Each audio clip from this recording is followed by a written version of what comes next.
I'm Aaron Baker from PhoneDog.com, and it's Dogfight time. LG Nexus 5, HTC One. Let's put them together and see which one comes out on top.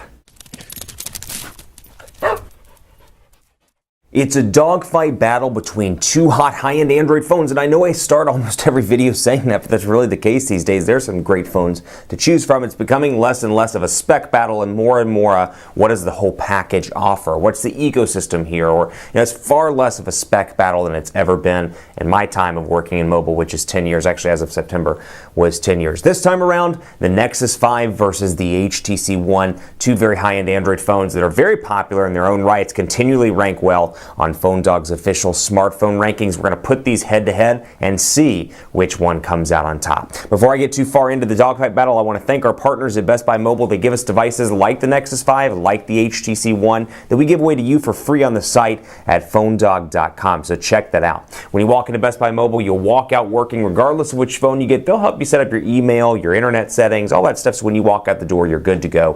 Thanks to the boys in blue at Best Buy Mobile, boys and girls in blue, I should say, at Best Buy Mobile. So the Nexus 5, let's do a quick spec rundown because they're still important. The specs at least are important, but they're pretty, comparatively speaking, similar in a lot of ways. On this side, you've got a 2.3 gigahertz quad-core Snapdragon 800 CPU, a 4.95-inch 1080p HD display, an 8-megapixel shooter on the back with 1080p HD recording, 2,300 milliamp hour battery on this device, 2 gigabytes of RAM. It's available in two configurations if you can buy it through Google Play, the 16 and 32 gigabyte models. 16 gigabytes is astonishingly low,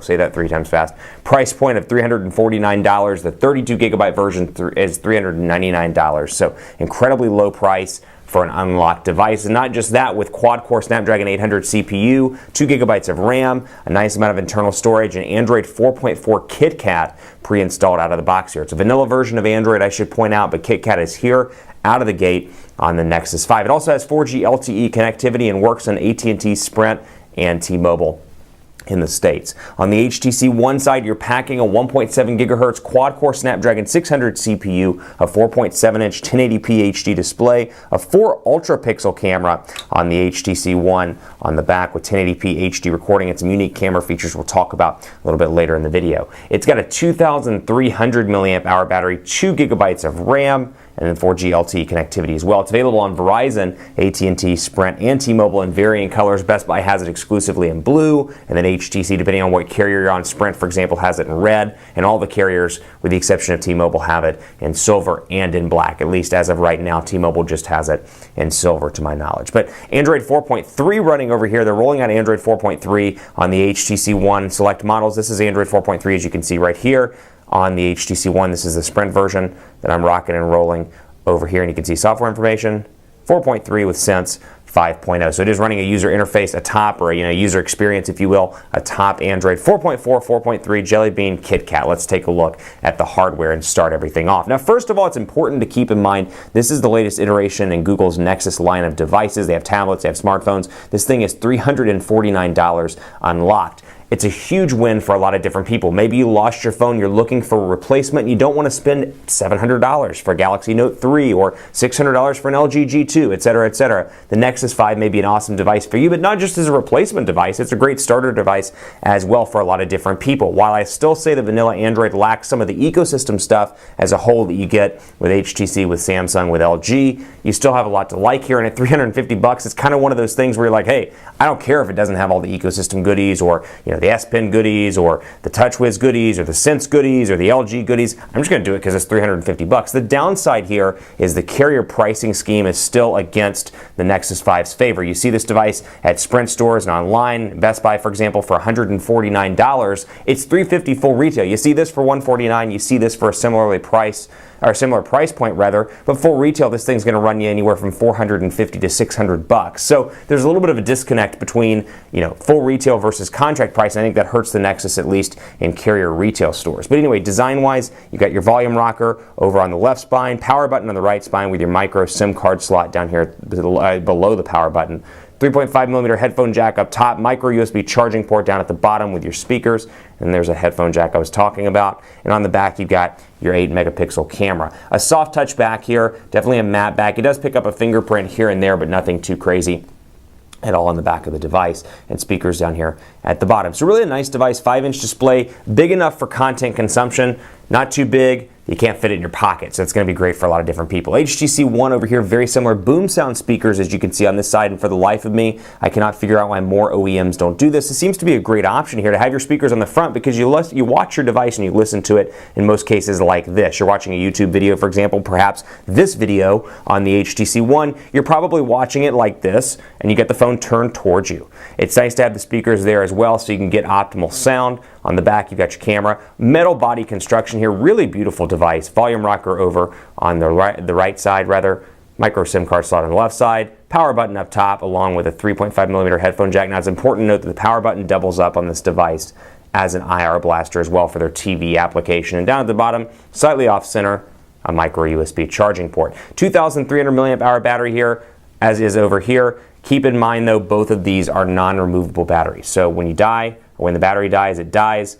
Unless you have a charger or a backup battery, you are out of luck. Beats audio on the HTC One as well. One of the last devices, at least if rumors are any indicator, one of the last devices to have Beats audio as part of the Beats Audio HTC partnership. So we'll take a look here at software as well, but really two very distinctly different, in terms of design at least, devices here. Stock or vanilla Android 4.4 on the software side. Android 4.3 Jelly Bean with HTC Sense version 5. We'll dive in. You can see a distinctly different experience here. First of all, HTC's made some changes with Sense 5. We've talked about these a lot at length, so I'm going to spend a little bit more time focusing on the Nexus 5 since it is a newer device. We spent less time in video content covering it. So you can see an icon configuration here, much different from anything we've seen from Android or from Google in previous iterations of Android. You can see here very big icons, no opportunities to add widgets from the app drawer, as you can see here, and I can scroll from side to side to access all my different applications. I've got different icons, for example, for phone. You can see these have been changed and updated a little bit. People looks a little bit different as well. And then, of course, Google Photos.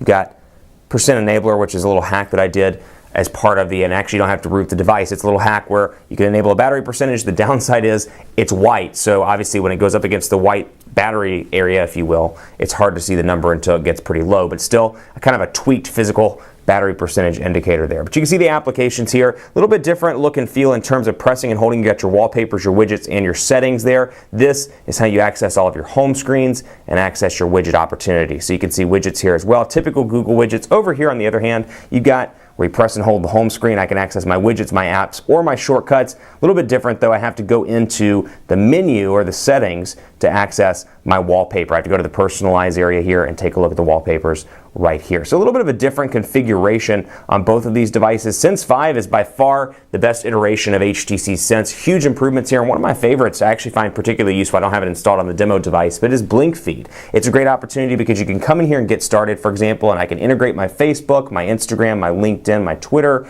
my calendar, gallery, and more. So in addition to that, news, as you can see over here, featured headlines, Reuters, Associated Press, Huffington Post. So I've got those, and when I go back and restart it or refresh it, I've got access to my latest news that I need. So for example, if I'm in a cab or jumping in a cab or I'm waiting for a train, I got 30 seconds to check something. It's nice to be able to scroll through here, see really nice, beautiful images, click on an article if I want to, do a quick read, and then go back without having to actually open up the web browser. It's a cool feature here. And obviously there's Flipboard and a couple of alternatives as well, but still nice to have that out of the box. HTC's research, and a lot of people are finding this, saying things like people use less home screens than ever before. People don't really configure the mainstream consumer at least doesn't configure their device that far outside of the initial setup. So keeping that in mind, it's nice to have this stuff out of the box as opposed to having to go to the Google Play Store and download everything. PhoneDog.com, loading up on both devices. 4G LTE, obviously over here I'm running on Wi-Fi on the Nexus 5, but we'll load up PhoneDog and take a look at both of these